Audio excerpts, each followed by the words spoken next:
Assalamualaikum warahmatullahi wabarakatuh. Perkenalkan, kami dari kelompok 2, kelas IRPB. Di sini kami akan mempresentasikan terkait tugas besar yang telah diberikan sebelumnya, yakni berjudul penerapan IRP SIM RS Kanza untuk sistem informasi inventory non-medis dan manajemen arsip surat pada klinik Senon Dental House Kota Padang. Next.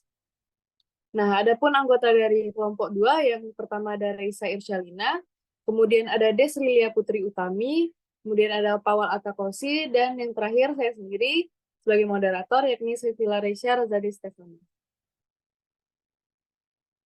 Baiklah, untuk penjelasan pertama terkait pendahuluan akan saya jelaskan sendiri.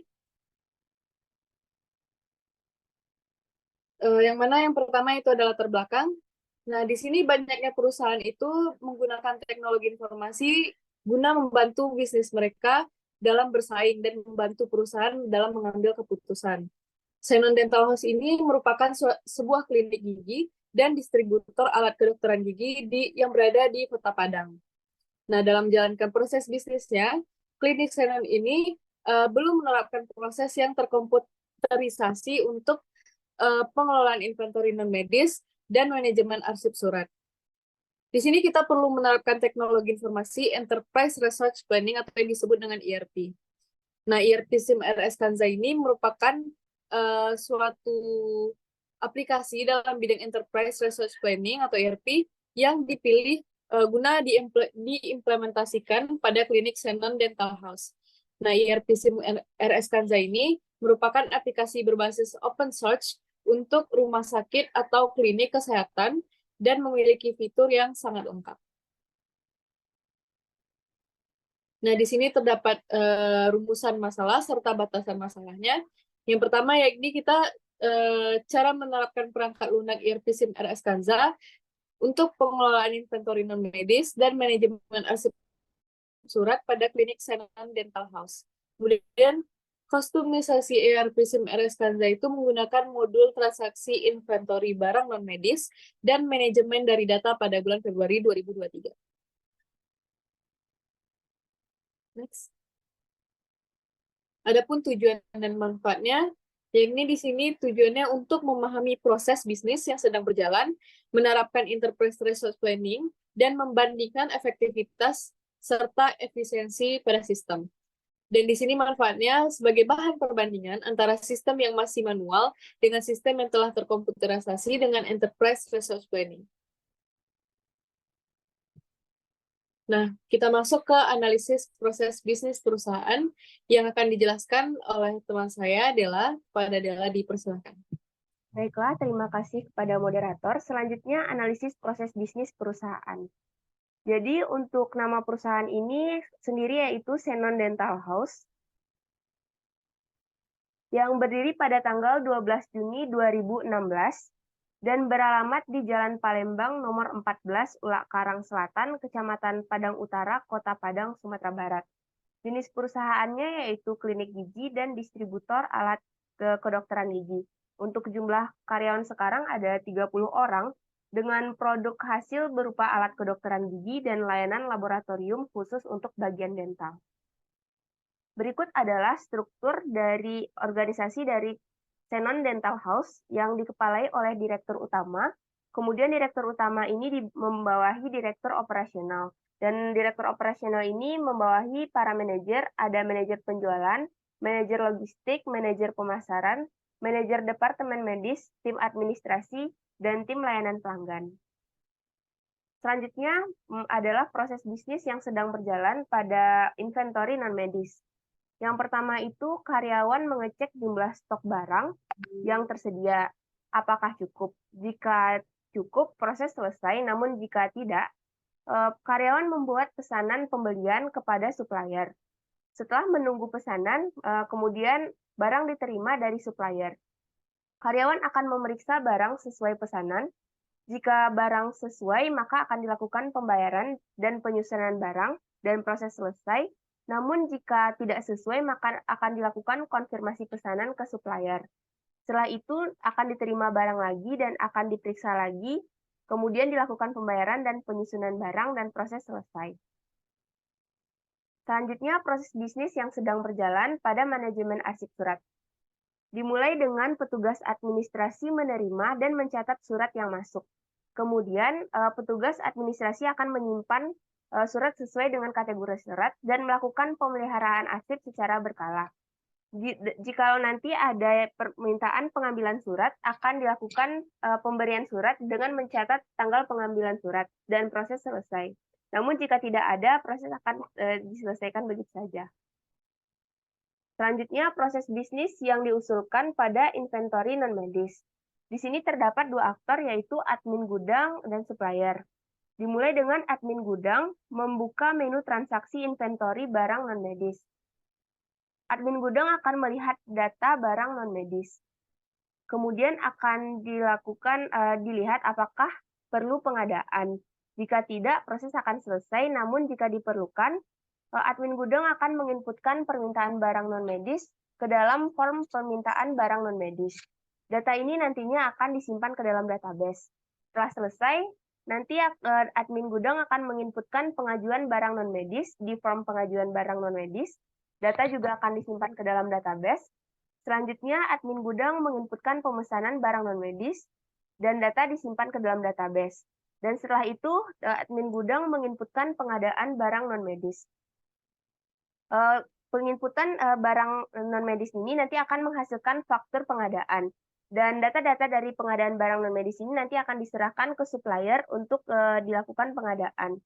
Setelah menunggu beberapa lama, barang pesanan akan diterima oleh admin gudang, yaitu barang non-medis. Kemudian admin gudang akan menginputkan data-data barang yang diterima ke form penerimaan barang non-medis. Data ini nanti akan disimpan ke database dan juga akan dikonfirmasi ke supplier apa saja barang yang diterima tersebut dan proses selesai. Selanjutnya, proses bisnis yang diusulkan untuk manajemen arsip surat. Jadi di sini aktornya adalah petugas administrasi. Petugas dimulai dengan petugas administrasi membuka modul manajemen surat masuk dan keluar. Petugas administrasi dapat memilih menu surat masuk atau menu surat keluar. Jika petugas memilih menu surat masuk, maka nanti petugas dapat melihat data surat masuk ataupun dapat menginput data surat sesuai form. Jika petugas memilih opsi untuk melihat data surat masuk, di sini nanti petugas akan dapat mencetak surat. Jika ingin mencetak surat, surat akan dicetak dan proses selesai. Namun jika tidak, proses akan selesai begitu saja. Namun jika petugas ingin menginputkan data surat, petugas dapat menginputkan data surat sesuai form dan menekan button simpan untuk menyimpan data ke database dan proses selesai. Untuk proses menu surat keluar juga sama seperti menu surat masuk tadi. Jadi petugas dapat melihat data surat keluar, mencetak surat, dan juga menginputkan data sesuai form. Baiklah, sekian dari saya. Saya lanjutkan kepada moderator. Baiklah, terima kasih atas penyampaian materi yang baik dari Dela. Baiklah, untuk selanjutnya yakni penerapan aplikasi akan dijelaskan oleh rekan saya, Pawal. Kepada Pawal, dipersilakan. Baiklah, terima kasih kepada moderator. Yang berikut untuk penerapan aplikasi pada Simeres sendiri, yaitu yang pertama kita mengetahui spesifikasi dari perangkat keras, yaitu komputer dengan yang digunakan itu adalah merek Asus. Lalu dengan prosesor yaitu Intel Core i7 dan RAM 4 GB dan hard disk sebesar 320 GB dengan spesifikasi softwarenya ialah Windows 10 4 bit. Lalu ada database MySQL dan juga tentunya aplikasi ERP, SIM, RS Kansa. Berikut langkah-langkah dari instalasi ERP sendiri. Yang pertama itu kita masuk ke halaman Yaski dan kemudian klik download, lalu pilih folder software SIM RS Kansa, ekstrak file yang sudah di-download, lalu install SMPP, setelah itu import database, lalu download the soft Java, lalu buka aplikasi .bat, dan instalasi pun selesai. Dan selanjutnya adalah pada bagian inventory non-medis pada aplikasi, yaitu eh, yang dapat pada menu transaksi inventory non medis itu adalah untuk sebagai penunjang lab dan RO. Nah, di sini terdapat submenu satuan barang, jenis barang non medis, barang non medis, supplier non medis, permintaan barang non medis, pengajuan barang non medis, pemesanan barang non medis, dan sebagainya. Nah, pada kesempatan kali ini yang hanya digunakan yaitu adalah submenu satuan barang hingga penerimaan barang non medis. Selanjutnya, selanjutnya adalah untuk menginputkan satuan barang. Data satuan barang yang diperlukan untuk memudahkan itu adalah eh, untuk memudahkan proses identifikasi jumlah saat transaksi barang. Itu menginputkan kode dan nama satuan dari form untuk menambahkan satuan barang. Selain nambah, pengguna juga bisa menghapus, mengganti, dan mencetak satuan barang. Selanjutnya, yaitu menginputkan jenis barang non medis. Itu adalah data satuan barang yang diperlukan untuk mengetahui jenis barang pada saat transaksi. Di sini pengguna menginputkan kode dan nama jenis pada form untuk menambahkan jenis barang. Selain menambah juga bisa menghapus, mengganti, dan mencetak jenis barang. Selanjutnya menginputkan barang non medis. Di sini data barang non medis ialah daftar barang non medis yang diperlukan di Xenon Dental House. Pengguna itu dapat menginputkan kode, nama, satuan, jenis, stok, dan harga barang pada form untuk menambahkan data barang. Dan juga dapat menghapus, mengganti, dan mencetak barang. Selanjutnya, menginputkan supplier non medis, yaitu data supplier yang diperlukan untuk mengetahui identifikasi supplier yang bekerja sama dengan Xenon Dental House, yaitu dapat menginputkan kode, nama, alamat, kota, nomor rekening, dan bank pada form untuk menambahkan supplier. Dan juga tentunya dapat menghapus, mengganti, dan mencetak supplier. Selanjutnya menginputkan permintaan barang non medis. Di sini user dapat membuat permintaan barang. Barang perlu mengisi beberapa data terlebih dahulu, yang terdiri dari tanggal, ruangan, pegawai, dan juga jumlah barang yang diajukan. Lalu tekan simpan, maka akan dilanjutkan kepada proses yang selanjutnya, yaitu meninputkan pengajuan barang non medis. Di sini kita dapat mengajukan barang yang perlu mengisi beberapa data terlebih dahulu, yang terdiri dari tanggal, keterangan pegawai, dan jumlah barang yang diajukan. Lalu tekan simpan, maka dapat lanjut ke proses yang selanjutnya. Lalu selanjutnya adalah menginputkan pemesanan barang non medis itu sendiri. Sini dapat di sini pemesanan barang itu perlu untuk mengisi beberapa data seperti tanggal, supplier, pegawai, dan jumlah barang yang diajukan. Lalu tekan simpan, maka lanjut ke next step, yaitu pengadaan barang non medis. Menginputkan pengadaan barang ini perlu mengisi data-data seperti tanggal, akun, supplier, pegawai, dan juga jumlah barang yang diajukan. Lalu tekan simpan, maka lanjut lagi ke proses yang selanjutnya. Kalau menentukan penerimaan barang non medis, di sini kita perlu mengisi data seperti nomor faktur, tanggal, supplier, pegawai, dan juga jumlah barang yang diterima. Lalu tekan simpan.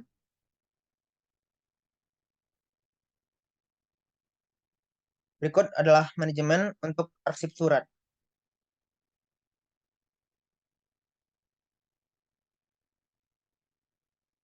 Nah, untuk arsip surat sendiri, kita dapat menginputkan data indeks dari surat, yaitu kode dan indeks pada form untuk menambahkan indeks surat. Selain itu juga dapat menghapus, mengganti, dan juga mencetak indeks surat. Selanjutnya adalah data map surat, yaitu di mana surat akan disimpan. Pengguna dapat menginputkan kode dan map pada form untuk menambahkan map surat. Selain itu juga dapat menghapus, mengganti, dan juga mencetak map surat. Selanjutnya adalah menginputkan data almari surat yang diperlukan untuk di mana lemari yang surat akan disimpan. Yaitu kita dapat menginputkan kode dan juga almari pada form untuk menambahkan almari surat. Selain itu juga dapat bisa menghapus, mengganti, dan mencetak almari tersebut. Selanjutnya adalah menginputkan data rak surat. Eh, Data rak surat ini diperlukan untuk mengetahui pada rak mana surat akan disimpan. Di sini kita akan menginputkan kode dan rak pada form untuk menambahkan rak surat. Dan juga dapat menghapus, mengganti, dan juga mencetak rak surat.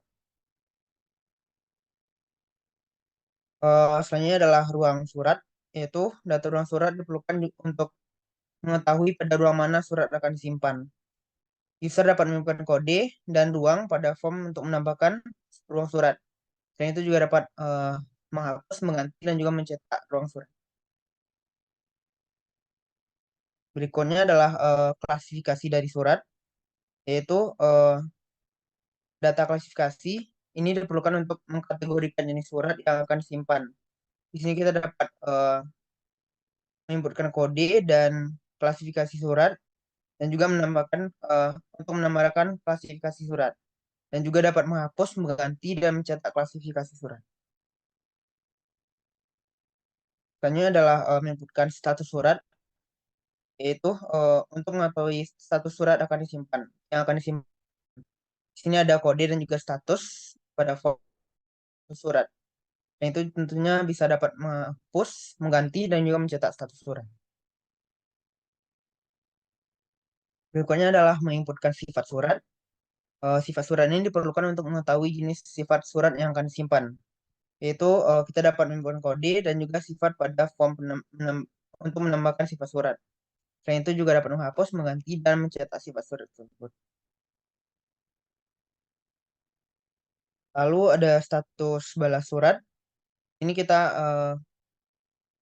dapat menginputkan kode dan status untuk menambahkan status balas surat. Untuk mengetahui surat yang masuk sudah dibalas atau belum.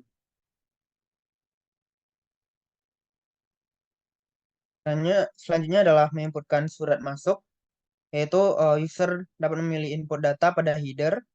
Jika halaman tanpa surat masuk sudah tampil, maka kita dapat mengisi data yang ada pada form tersebut. Setelah semua data terisi, pilih simpan dengan mengklik icon checklist berwarna hijau agar data surat masuk simpan ke aplikasi.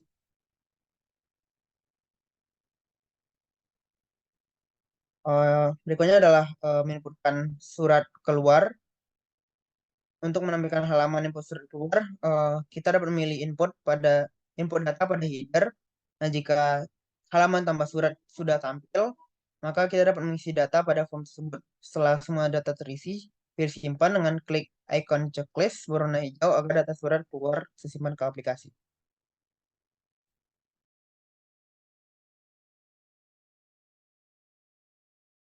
Baiklah, mungkin sekian dari saya. Saya kembalikan kepada Stevila. Kepada Stevila, dipersilakan. Baiklah, terima kasih kepada Pawal. Untuk selanjutnya, yakni terkait laporan dan demo aplikasi, akan dijelaskan oleh saya Raisa. Kepada Raisa, dipersilakan. Perkenalkan, saya Resya Irsyalina dengan nomor induk mahasiswa 2011-521006 akan menjelaskan mengenai laporan yang ada dari IRP SIM Rumah Sakit Hanza. Jadi untuk laporannya itu terdiri dari dua jenis laporan sesuai dengan modul yang kami pilih, yaitu ada laporan inventory non-medis dan juga laporan arsip surat masuk dan surat keluar. Nah, pertama adalah laporan inventory non-medis. Jadi, inventory non-medis ini adalah barang-barang yang tidak terkait dengan kebutuhan medis yang ada di klinik Xenon Dental House. Jadi, secara umum tujuan adanya laporan ini supaya kita bisa mengetahui stok barang yang ada saat ini berapa. Sehingga apabila diperlukan, kita bisa melakukan aktivitas untuk menambah jumlah barang inventory non-medis. Dan untuk laporan yang tersedia itu ada 9. Yang pertama ada laporan satuan barang, lalu ada laporan jenis barang yang terdiri dari jenis barang apa saja yang ada di Xenon Dental House. Lalu ada laporan barang non-medis yang berisi list barang-barang non-medis beserta stoknya. Lalu ada laporan supplier yang berisi data supplier yang bekerja sama dengan Xenon Dental House.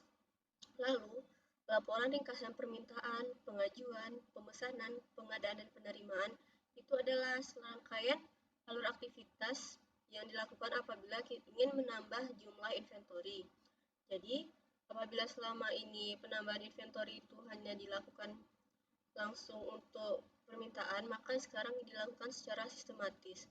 Jadi dilakukan permintaan terlebih dahulu, lalu dilakukan pengajuan, pemesanan, pengadaan, dan apabila barangnya sudah sampai ke klinik, maka barulah didapatkan penerimaan barangnya. Dan ini adalah contoh dari laporan yang dihasilkan untuk ringkasan pengadaan barang dan penerimaan barang. Nah, yang kedua itu laporan arsip surat masuk dan keluar. Jadi selama ini memang pengelolaan arsip surat masuk dan keluar itu tidak terdata dengan baik, sehingga saat ini bisa dilakukan pengarsipan yang lebih baik dan terdigitalisasi. Dan untuk beberapa jenis laporan yang dihasilkan, itu terdiri dari laporan indeks surat, laporan map surat, laporan almari surat, laporan ruang surat, laporan klasifikasi surat, laporan status surat, sifat surat, dan juga status balas surat. Yang mana data-data dari laporan indeks surat hingga status balas surat ini merupakan kategori yang akan diisikan apabila kita menginputkan surat masuk dan surat keluar. Dan ini adalah contoh dari laporan yang dihasilkan untuk sifat surat dan juga status surat. Nah, selanjutnya adalah demo dari aplikasi SIM Rumah Sakit Hanza.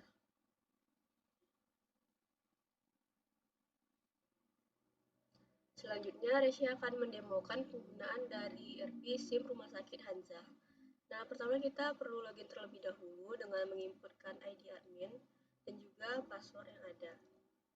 Kemudian kita pilih login dan akan diarahkan ke menu utama yang ada di ERP ini. Pada bagian header itu terdapat pilihan untuk registrasi hingga rawat jalan. Namun untuk memilih menu lainnya, kita pilih di bagian menu di kiri atas. Kemudian terdapat modul-modul apa saja yang ada di ERP SIM Rumah Sakit Hanza. Jadi karena pada tugas kali ini dipilih transaksi inventory barang non-medis dan juga untuk manajemen surat masuk dan keluar, maka dua modul itu saja yang akan dibahas. Pertama, untuk transaksi inventory barang non-medis. Jadi untuk pengadaan inventory itu terdiri dari beberapa tahapan. Yang pertama itu ada permintaan, lalu diadakan pengajuan, pemesanan, pengadaan, lalu penerimaan barang.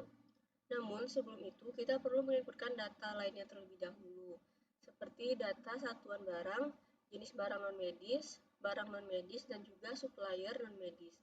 Nah, kita akan cek satu persatu dari submodul tersebut. Yang pertama untuk satuan barang. Nah, pada bagian satuan barang ini terdapat kode satuan dan juga nama satuan dari barang-barang yang ada. Jadi untuk setiap satuannya itu bisa kita tambah, edit, hapus, dan juga cetak untuk pembuatan laporan. Kemudian untuk jenis barang non-medis, ini tersedia beberapa jenis barang yang ada untuk inventory barang non-medisnya. Dan untuk setiap jenis barang ini, kita bisa tambah, edit, hapus, dan juga cetak untuk pembuatan laporan. Kemudian ada barang non-medis yang berisi barang non-medis apa saja yang ada di Xenon Dental Host, dan untuk setiap barang ini bisa kita tambah, edit, hapus, dan juga cetak. Selanjutnya ada data supplier non-medis yang bekerja sama dengan Xenon Dental Host. Jadi untuk setiap data supplier ini juga bisa ditambah, edit, hapus, dan cetak. Kemudian adalah tahapan untuk menambah inventory yang ada. Jadi ketika kita ingin menambah inventory, pertama kita pilih di bagian permintaan barang non-medis terlebih dahulu. Jadi di sini apabila kita ingin mengadakan permintaan itu kita isikan jumlahnya. Misalnya kita pilih film radiologi ditambah 10, lalu kita pilih ruangannya, misalnya untuk di labor. Dan untuk nomor permintaan dan tanggal ini akan otomatis terisi. Kemudian kita pilih pegawai yang bertanggung jawab untuk aktivitas ini, misalnya Sri Wahyuni. Dan ada tombol konfirmasi dan kita pilih yes. Maka data untuk permintaannya itu sudah berhasil diinputkan. Kemudian kita bisa mengadakan pengajuan barang non-medis. Di sini kita bikin keterangannya, lalu kita pilih pegawai yang bertanggung jawab untuk aktivitas ini. Selanjutnya kita tambahkan jumlahnya sesuai dengan yang kita lakukan saat permintaan tadi.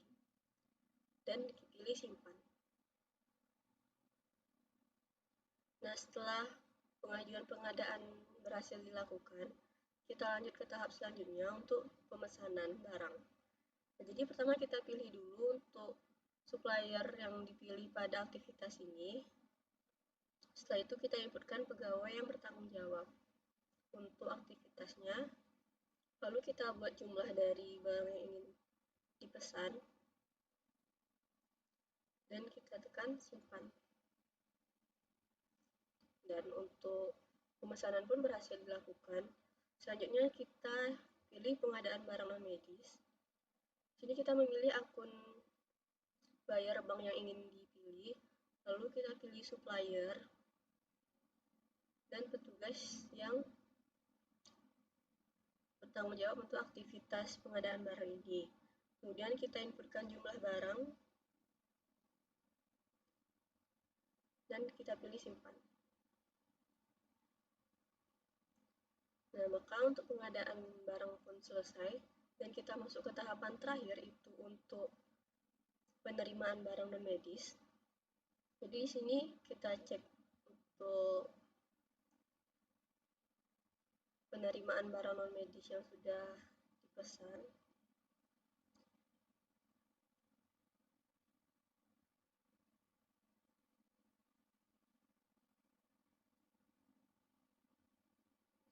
Jadi setelah kita menginputkan data order, supplier, petugas, dan juga jumlah barangnya, maka kita bisa menekan tombol simpan, yang berarti inventory yang kita lakukan permintaan tadi sudah diterima oleh Xenon Dental House. Nah, jadi itulah aktivitas dalam inventory non-medis. Dan juga mulai dari aktivitas permintaan, pengajuan, pemesanan, pengadaan, dan juga penerimaan tadi, bisa kita lihat ringkasan permintaan barangnya. Di sini kita bisa memilih periode pengecekannya.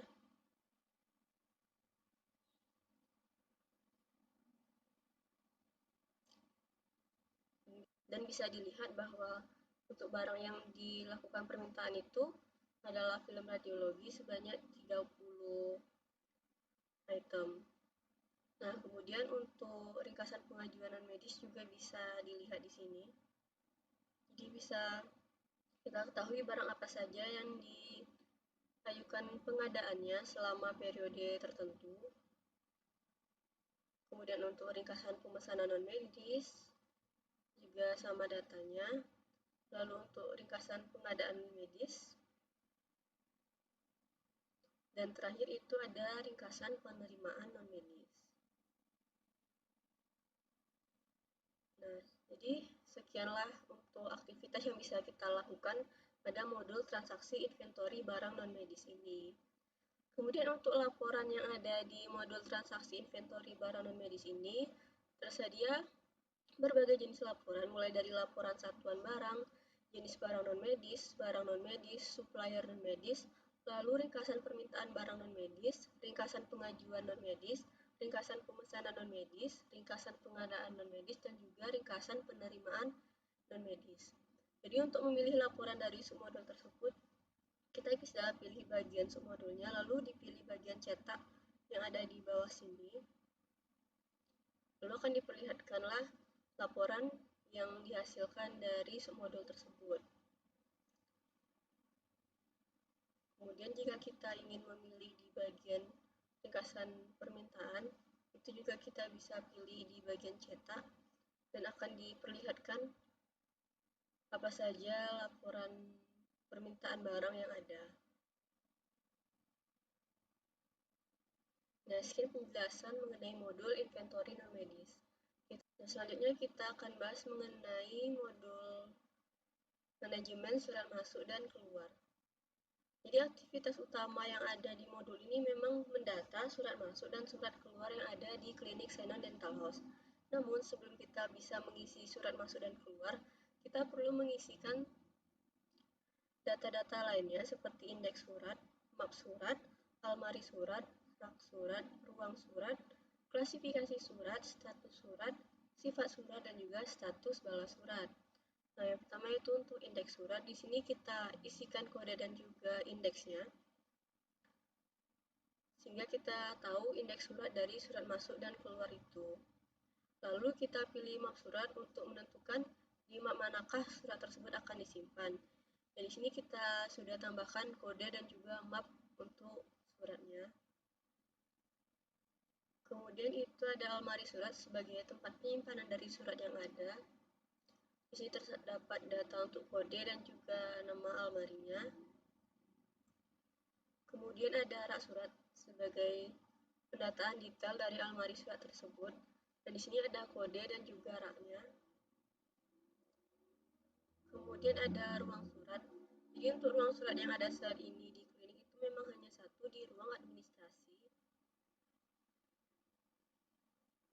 Kemudian untuk klasifikasi surat itu ada beberapa jenis, misalnya ada umum, urusan dalam, undangan, dan juga resmi.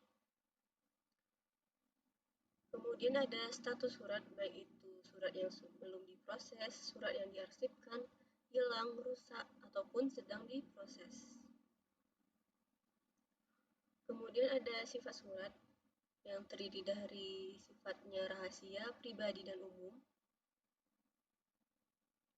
Kemudian ada status balas surat, yakni terdiri dari dua kategori, sudah dibalas dan belum dibalas. Nah, jika data-data tersebut sudah diisi, maka kita bisa memilih bagian surat masuk dan kita inputkan data dari suratnya. Misalnya kita ingin menginputkan data surat dengan kode SM0010, asalnya misalnya dari klinik Medika Andalas dan tujuannya ke klinik Xenon Dental House. Kita pilih tanggal suratnya, misalnya tanggal 11 bulan 2 tahun 2023. Dan di sini untuk surat masuk itu diletakkan di almari A1, rak 001, map 1. Ruang suratnya di ruang administrasi dan sifat suratnya itu umum. Lalu kita isi lampiran dan tembusan, deadline balas. Lalu untuk status balas surat, keterangan, status surat, dan juga klasifikasi surat. Nah, terakhir kita juga bisa menginputkan file berkas dari surat tersebut dalam format PDF atau JPG.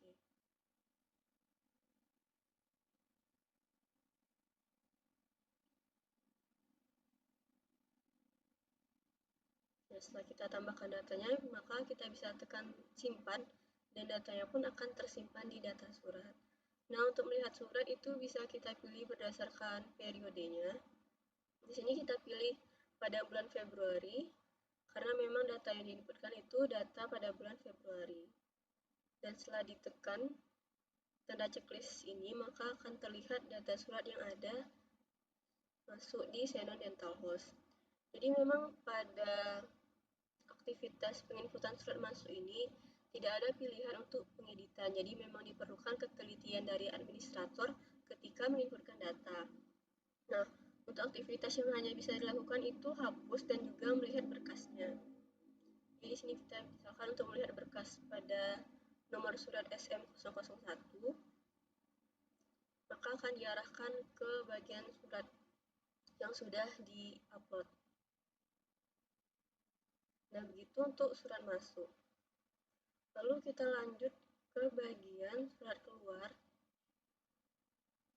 Nah, untuk data surat keluar ini sama seperti yang sebelumnya. Kita inputkan dulu data nomor suratnya, kemudian tujuannya, lalu kita pilih tanggal surat,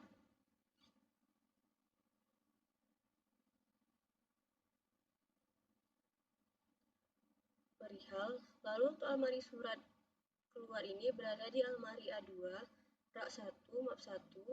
Kemudian untuk ruang surat di administrasi, sifat suratnya itu umum. Kita inputkan juga lampiran dan tembusan.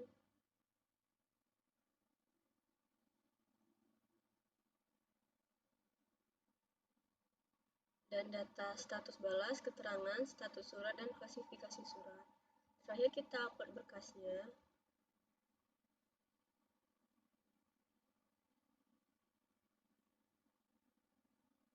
Dan kita tekan simpan. Nah, untuk mengecek data suratnya, kita pilih periode surat yang ingin dilihat. Setelah itu akan tampil data surat yang keluar dari klinik Xenon Dental House. Di sini kita coba untuk cek berkasnya, dan berkasnya pun bisa dilihat.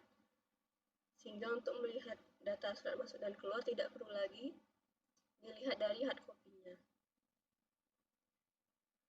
Dan terakhir itu mengenai laporan yang ada di modul manajemen surat masuk dan keluar. Itu tersedia banyak laporan, mulai dari laporan indeks surat, laporan mak surat, laporan almari surat, laporan rak surat, laporan ruang surat, laporan klasifikasi surat, laporan status surat, sifat surat, serta status balas surat. Jadi untuk memilih laporan dari beberapa jenis tersebut, kita pilih misalnya di bagian rak surat, itu jika kita memilih cetak maka akan tampil laporannya. Nah, begitu juga untuk status surat, kita pilih cetak dan akhirnya terdapat laporan yang dihasilkan. Nah, begitu juga untuk jenis surat lainnya. Dan apabila aktivitas kita sudah selesai, maka kita pilih logout dan akhirnya keluar lagi dari aplikasi ERP SIM Rumah Sakit Hanza. Nah, sekian demo aplikasi dari ERP SIM Rumah Sakit Hanza. Saya kembalikan ke moderator. Terima kasih kepada Risa yang telah menyampaikan materi dengan baik. Untuk terakhir, yaitu adalah penutup. Next. Nah, kesimpulan dari presentasi yang telah kami jelaskan sebelumnya, yakni yang pertama, di sini penerapan perangkat lunak SIM RS Hanza membuat proses bisnis klinik Xenon Dental House berjalan lebih baik dan sesuai dengan kebutuhan. Nah, peningkatan efisiensi dan efektivitas pada proses bisnis klinik Xenon Dental House dapat tercapai dengan menggunakan perangkat lunak ERP SIM RS Hanza. Penyimpanan data juga menjadi terintegrasi dan terpusat dalam basis data. Sarannya dari kami yakni dengan melakukan pengembangan sistem yang lebih luas serta penggunaan modul-modul yang lainnya. Baiklah, terima kasih. Mungkin sekian presentasi dari kelompok 2. Apabila ada kesalahan mohon dimaafkan. Saya akhiri. Assalamualaikum warahmatullahi wabarakatuh.